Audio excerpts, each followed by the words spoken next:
بسم اللہ الرحمن الرحیم۔ السلام علیکہ یا صاحب العصر والزمان۔ اہل بیت علیہ السلام کا داخلہ شام میں۔ اسیران آل محمد پہلی سفر 61 ہجری کو شام میں داخل ہوئے۔ یہاں شام وارد ہونے کے بعد جو حادثے رونما ہوئے ان میں سے کچھ نقل کیے جاتے ہیں۔ نمبر 1، اسیروں کا شام میں داخلہ اور سہل سعدی کو خبر۔ جس وقت اسیران آل محمد دمشق پہنچے، حضرت ام کلثوم نے شمر سے کہا تم سے میری کچھ باتیں ہیں۔ شمر نے کہا وہ کیا ہے؟ فرمایا پہلی یہ کہ اس شہر میں ہمیں اس دروازے سے لے چلو جہاں تماشا دیکھنے والے کم ہوں۔ دوسرے یہ کہ ان کارندوں سے کہو سروں کو کجاووں سے ذرا دور رکھیں تاکہ تماشا دیکھنے والے سروں کو دیکھیں، ہم سے دور رہیں۔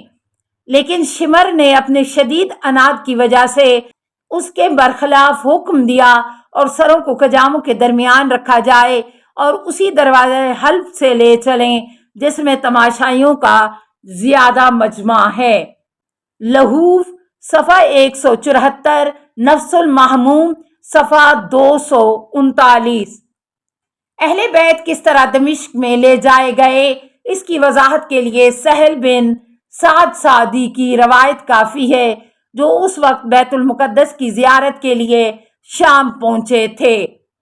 سہل کا بیان ہے کہ میں بیت المقدس گیا تھا، دمشق وارد ہوا تو دیکھا کہ لوگ جشن و خوشی منا رہے ہیں، ڈھول باجے سنگیت اور تھرکنے میں مصروف ہیں۔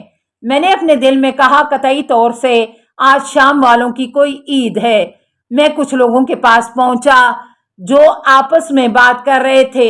میں نے پوچھا کیا تم لوگوں کی کوئی مخصوص عید ہے جس کی مجھے خبر نہیں؟ انہوں نے کہا بوڑھے میاں معلوم ہوتا ہے تم دیہاتی ہو۔ میں نے کہا میں سہل سعدی ہوں، رسول خدا صلی اللہ علیہ وسلم کی زیارت کی ہے۔ انہوں نے کہا اے سہل تمہیں تعجب نہیں ہونا چاہیے اگر آسمان سے خون برسے یا زمین سے زلزلہ آ جائے۔ میں نے پوچھا کیوں، ہوا کیا ہے؟ انہوں نے کہا یہ سر حسین اور عطرت محمد کا سر ہے جسے عراق سے تحفے کے طور پر لایا گیا ہے۔ میں نے کہا ہائے تعجب، حسین کا سر لایا گیا ہے اور شام والے خوشی منا رہے ہیں، کس دروازے سے لایا جائے گا؟ ان لوگوں نے باب الساعت کی طرف اشارہ کیا۔ اس کا نام باب الساعت اس لیے پڑا کہ شاید وہاں گھنٹہ گھر تھا جس سے لوگ وقت پر پہنچتے تھے۔ نفس المحموم صفحہ 239، لہوف 174۔ یا اس لیے کہ جب اہل بیت کو دمشق لایا گیا تو اسی دروازے پر 3 پہروں تک ٹھہرایا گیا تھا تاکہ یزید داخلے کی اجازت دے، اسی لیے اس کا نام ہی باب الساعت ہو گیا۔ اس سے پہلے اس کا نام باب الحلب تھا۔ غم انگیز بات یہ ہے کہ اہل بیت کو اول صبح دمشق پہنچایا گیا تھا لیکن غروب کے وقت یزید کے گھر تک پہنچایا گیا، حالانکہ اس دروازے سے قصر یزید کا فاصلہ کچھ زیادہ نہیں تھا۔ اس عرصے میں اہل بیت کو کوچہ و بازار میں تماشائیوں کے درمیان پھرایا گیا۔ تذکرۃ الشہداء صفحہ 410۔ سہل کا بیان ہے کہ اس درمیان میں نے پے در پے پرچم آتے ہوئے دیکھے۔ ایک سوار کو دیکھا کہ اس کے ہاتھ میں پرچم تھا، وہ نیزے پر سر لیے ہوئے تھا، جو تمام انسانوں میں سب سے زیادہ رسول خدا صلی اللہ علیہ وسلم سے مشابہ تھا۔ اس پرچم وارد کے پیچھے سوار خواتین کو دیکھا جو برہنہ سر تھیں۔ ان میں سے پہلی کے پاس جا کر پوچھا آپ کون ہیں؟ انہوں نے جواب دیا میں سکینہ بنت الحسین ہوں۔ میں نے ان سے کہا میں سہل سعدی ہوں۔ میں نے کہا آپ کے جد کو دیکھا ہے اور ان سے حدیث بھی سنی ہے، اگر کوئی ضرورت ہو تو بیان کیجئے، میں پوری کروں۔ انہوں نے کہا یہ شخص جو سر نیزے پہ لیے چل رہا ہے اس سے کہیے کہ ذرا آگے لے جائے تاکہ لوگ اسی کا تماشا دیکھیں اور حرم رسول کو نہ دیکھیں۔ سہل کہتے ہیں کہ میں اس نیزے والے کے پاس گیا اور 400 دینار دے کر اس سے کہا کہ سر کو اور آگے کی طرف لے جاؤ۔ اس نے مان لیا اور اس طرح سر کو یزید کے سامنے پیش کیا۔ میں بھی ان لوگوں کے ساتھ تھا۔ یزید کو دیکھا کہ تخت پر بیٹھا تھا، اس کے تاج میں موتی اور یاقوت جڑے ہوئے تھے، اس کے قریب ہی قریش کے بوڑھے لوگ بیٹھے تھے۔ جو شخص سر حسین لیے ہوئے تھا اس نے یزید کے سامنے پہنچ کر یہ 2 شعر پڑھے: ارفرر کاہی فزتا و ذہبا انا قتلت السید المحجبا قلت خیر الناس اما و ابا و خیرہم اذا ینبون نبا۔ میری رکاب کو سونے چاندی سے بھر دے، میں نے بزرگ سردار کو قتل کیا ہے، ایسے کو قتل کیا ہے جو لوگوں میں سب سے بہتر تھا، جو ماں اور باپ دونوں لحاظ سے بہترین نسب والا تھا۔ یزید نے اس سے کہا، اگر تو جانتا ہے کہ بہترین انسان ہیں تو انہیں قتل کیوں کیا؟ اس نے جواب دیا، آپ کے انعام کے لالچ میں۔ یزید برہم ہو گیا اور حکم دیا کہ اس کی گردن مار دی جائے۔ اس کے بعد اس نے سر حسین علیہ السلام کو زرعی تشت میں رکھوایا اور بولا، کیف رأیت یا حسین، اے حسین تم نے میری طاقت کیسی دیکھی؟ بہار الانوار جلد 45 صفحہ 127 128۔ ایک دانشور تابعی کا مرثیہ۔ روایت ہے کہ ایک دانشور تابعی مسلمان عالم جس نے صحابی رسول شام کی زیارت کی تھی شام میں تھا۔ جس وقت سر حسین علیہ السلام کو شام میں دیکھا 1 مہینے تک پوشیدہ رہا۔ بعد میں دوستوں نے اس سے پوچھا، کہاں تھے؟ اپنے کو مخفی کیوں رکھا تھا؟ بولا، کیا تم نہیں دیکھتے ہم لوگوں پر کیسی مصیبت آ گئی ہے؟ اور یہ اشعار پڑھے: جانوا ہراسک یبن بنت محمد مطر ملان بدما لہو ترمیلا وکانما بکا یبن بنت محمد قاتلوا جہرن آمدین رسولا قتلوکا اتاشنا ولم یترکبو فی قتلک التاویل والتنزیلا ویکبرون بأن قتلت وانما قتلوک التکبیر والتحلیلا۔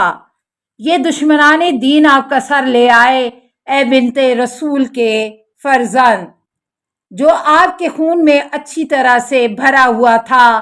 گویا انہوں نے ظاہر بظاہر اور جان بوجھ کر رسول خدا کو قتل کیا۔ ہائے آپ کو پیاسا قتل کیا اور اس کی بھی پرواہ نہ کی کہ وہ لوگ قرآن کی تنزیل اور تعویل کو قتل کر رہے ہیں۔ آپ کو قتل کرتے ہوئے انہوں نے تکبیر کہی، حالانکہ انہوں نے تکبیر اور تحلیل لا الہ الا اللہ کو قتل کر دیا۔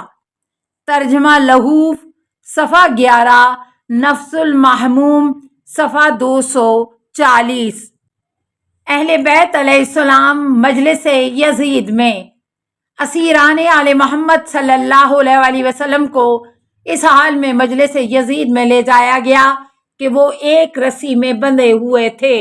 امام سجاد علیہ السلام نے فرمایا، اے یزید، اگر رسول خدا صلی اللہ علیہ وآلہ وسلم ہمیں اس حال میں دیکھیں تو تیرے بارے میں کیا سوچیں گے؟ یزید نے حکم دیا، رسیاں ہٹا دی جائیں۔ زینب کبریٰ نے جس وقت بھائی کا سر یزید کے آگے دیکھا تو بے تاب ہو کر اپنا گریبان پھاڑ ڈالا اور جگر سوز آواز میں چلائیں، یا حسینہ ہو، یا حبیب رسول اللہ، یا من مکہ و منا، یبن فاطمۃ الزہرا سیدۃ النساء، یبن بنت المصطفیٰ۔ ہائے پیارے حسین، ہائے رسول خدا کے حبیب، ہائے فرزند مکہ و منا، ہائے فاطمہ زہرا سیدۃ النساء کے فرزند، اے بنت مصطفیٰ کے فرزند۔ زینب کے جگر خراش نالوں سے تمام اہل مجلس رونے لگے۔ سنگ دل یزید نے خضران کی چھڑی منگوائی اور اہل بیت علیہ السلام کے سامنے امام حسین علیہ السلام کے دانتوں پر مارنے لگا۔ ابو برزا اسلمی یزید کی مجلس میں حاضر تھا، آواز دی، تف ہے تجھ پر اے یزید بنت رسول صلی اللہ علیہ وسلم کے فرزند کے دانتوں پر چھڑی سے مار رہا ہے۔ میں گواہی دیتا ہوں کہ رسول خدا صلی اللہ علیہ وسلم امام حسن و امام حسین علیہ السلام کے آگے کے دانتوں پر بوسہ لیتے ہوئے فرماتے تھے، انتما سید الشباب اہل الجنہ، تم دونوں جوانان جنت کے سردار ہو۔